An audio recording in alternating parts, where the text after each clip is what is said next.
আমাদের রাজ্যে চুরি করার অপরাধে তোকে মৃত্যুদণ্ড দেওয়া হলো।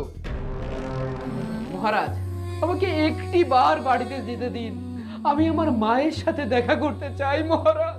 তোকে যদি আমি বাড়িতে যেতে দিই তাহলে তো আমি মৃত্যুদণ্ড কার্যকর করতে পারবো না। মহারাজ, আমি আমার জিম্মাদার আমার বাবাকে রেখে যাচ্ছি, আমাকে একটু যেতে দিন। যা, তোকে 2 ঘন্টা সময় দিলাম। তুই যদি 2 ঘন্টার ভিতরে ফেরত না আসিস তাহলে তোর বাপকে মৃত্যুদণ্ড দিয়ে দেব। যা।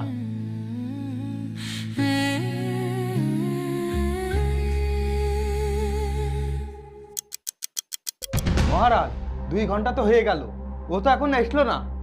মৃত্যুদণ্ড কার্যকর করা হোক। দাঁড়াও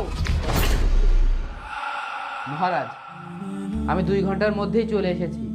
আপনি আমার বাবাকে ছেড়ে দেন মহারাজ, আর আমার মৃত্যুদণ্ড